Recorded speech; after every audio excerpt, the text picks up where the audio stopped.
Hey everybody, welcome to Let's Do a Thing. Today we're going to be doing a much anticipated thing. We're going to be doing pizza. Now this is not an average pizza, we're going to be doing a cast iron pizza. Or we're going to put it in the grill or the cast iron and cook it that way in the oven. And we're just doing this because it's a lot more accessible. A lot of more people have cast irons than they do like pizza ovens per se or anything like that. So we're going to get set up and we'll start with our dough.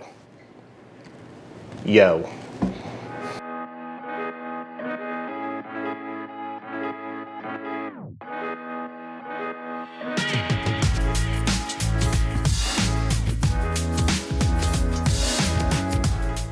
Everybody, we got our mixer here.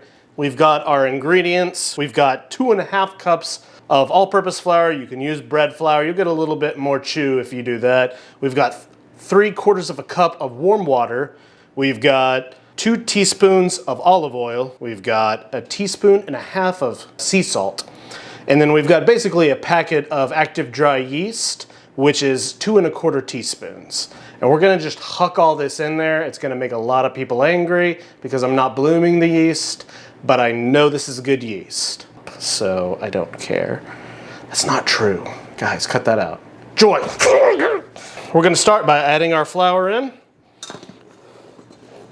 Make sure to get it all over your black KitchenAid and the kitchen floor.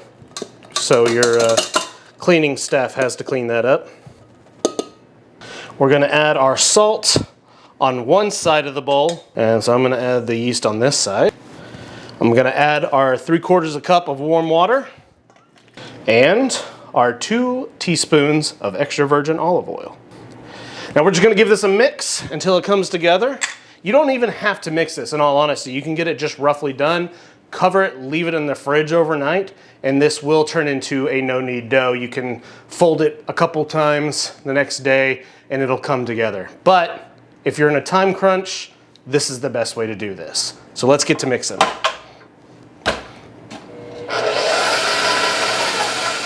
Whoa.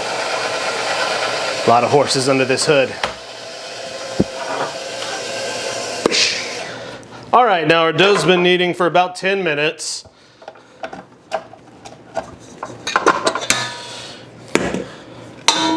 You have to really pay attention to your dough. If it's a little dry, you add a little bit more water. If it's a little too wet, you can add a little bit more flour, but this is slightly tacky. It's good. We're just gonna go ahead and set this in a bowl, cover it up, and let it proof.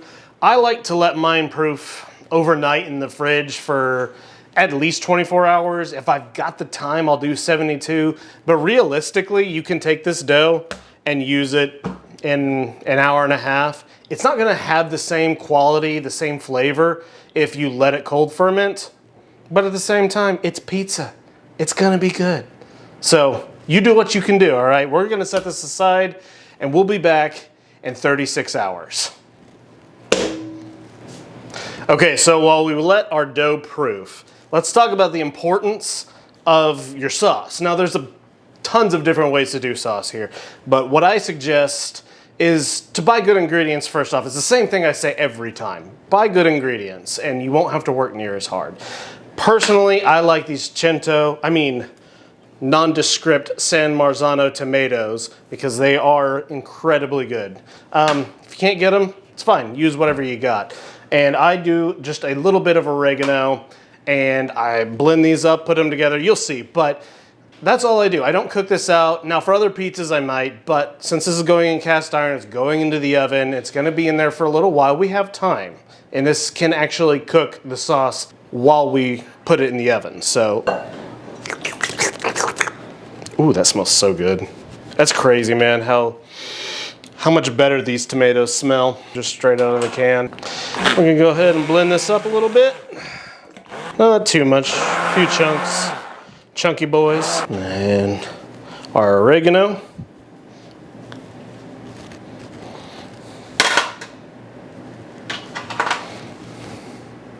I forgot I didn't have something to stir with.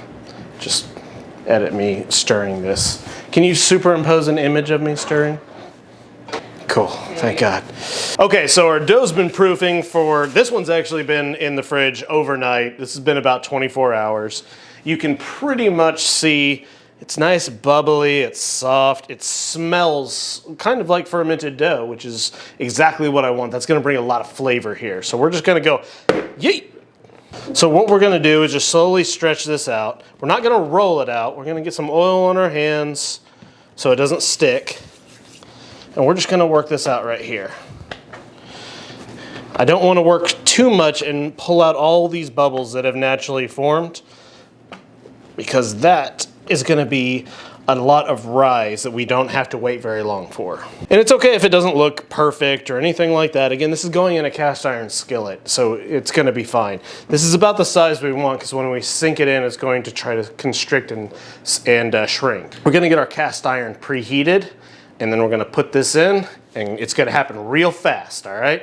So let's get ready. So we're gonna go ahead and hit our cast iron with some oil right here. We want to go pretty heavy on this because we don't want this to stick. And we kind of want to go for that nice, like kind of almost fried crunchy bottom. But we're going to stretch this out just a little bit more. And then we'll set this in. If you get a hole, it's not a big deal. Just pinch that right there. This is a pretty forgiving dough. As you can see, that looks pretty good right there. We'll go ahead and set this in. So we're just gonna kind of push this up along the sides so you have a nice little crust. Okay, there we go. So we've got this all set up. We're gonna put our toppings on it, and what I'm gonna do is just crisp the bottom before we put it in the oven. And that's just gonna give the cast iron a head start to get hot, and that way when it goes in the oven, it's not having to fight through the cast iron, and then the top gets burned, bottom doesn't. That's not what we want. So we're gonna pre-do the bottom. Let's go ahead and set this up though and get it all made. Okay, so we've got our full setup here. We're gonna go ahead and put probably just about a ladle full of this tomato sauce here. Again, if you wanna cook it, go ahead. It's up to you. I think it's gonna be fine. I know it's gonna be fine. I've made this before. Affirmation? Mm-hmm. I know it's good. Listen guys, I know this stuff's good. So we've got our tomato sauce on there. We're gonna just take a pinch of salt, go around there, because you notice we didn't salt our tomato sauce or anything like that. I also like to add a nice hefty bit of Parmesan cheese around on the sauce. That helps soak up if your sauce is a little wet. It'll absorb a lot of that, and also layer it with delicious cheese flavor and again, salt. So I also like to put a small layer of mozzarella cheese down first, not a lot. This is just gonna help your toppings stick so they don't slide around after it's cooked. We're gonna go with some pepperoni, nice classic little pizza here. And we also have Italian glizzies, sausages, that we're gonna put on here. Just gonna set those guys around. And I'm gonna finish it after it comes out of the oven with some fresh basil and some olive oil, some nicer olive oil. Something fancy, you know. So we'll go ahead and top this. That looks good. We'll go ahead and put a little bit more cheese on it. Again, it's up to you what toppings you put on. But this is what I like. I haven't met a pizza that I really didn't like, honestly. Even the crappy pizzas are still pizzas. So, we're gonna push all this to the side.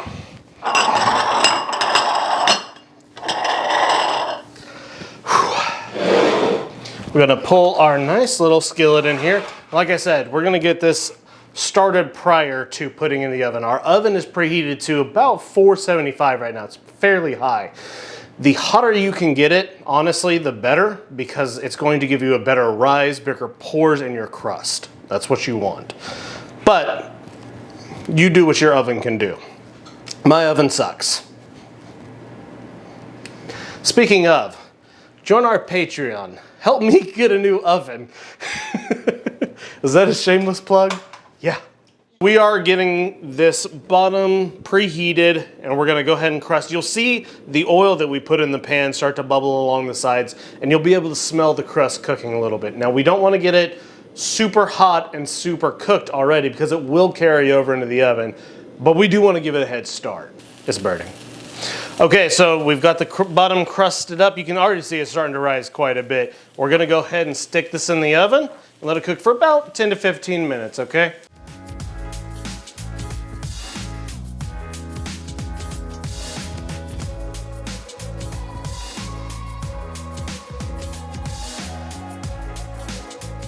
It's been about 12 minutes, and look at that beauty. My goodness. That is just fantastic. Puffed up all the way around. Nice browning right here. It's gonna be great. We're gonna give it just a second to cool down, and then we're gonna go ahead and pull it out and set it on this wire grate. If you don't do that, your bottom will get soggy. Condensation's the thing, man. I don't know. Just get it off there as soon as you can, okay? As soon as it can structurally handle it. So we'll give this a rest, and then we're also gonna top it with a little bit of basil, a little bit of fresh olive oil, because we're fancy. So, problem. Look at that. Shasham.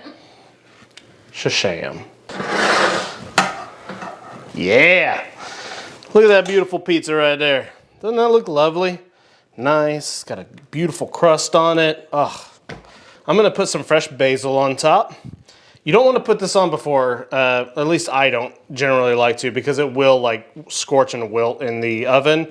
And I really like the way this looks, just the way it is, like this. This is beautiful. A nice green leaf, pretty.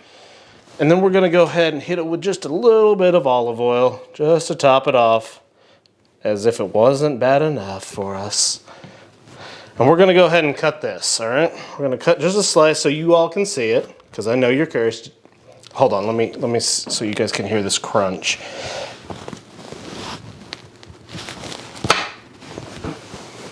I mean, if that doesn't get you excited, man, I don't know what will. Beautiful. And that's the benefit of using that cast iron. Look at that beautiful piece of pizza. Oh! We lost. You cannot escape, sir. No, you have a duty. There we go. Beautiful piece of pizza. Easy to do. You can bust this out on a weeknight, no problem. Again, you don't even have to make the dough the same night. You can make it ahead, just toss it in the fridge, let it ferment overnight. Good to go. This is our cast iron pizza. I hope you all enjoyed it. We enjoyed making it for you. Please subscribe, like this channel. Go ahead and comment below, interact. We enjoy that very much. I hope that you give this recipe a try. You can easily knock this out in a weeknight meal. No big deal. Your kids are gonna love it, that's for sure. Your husband, you, anything. Just give this recipe a try and let us know what you thought of it. You truly are the best people. We greatly appreciate your support. Until next time, go do a thing.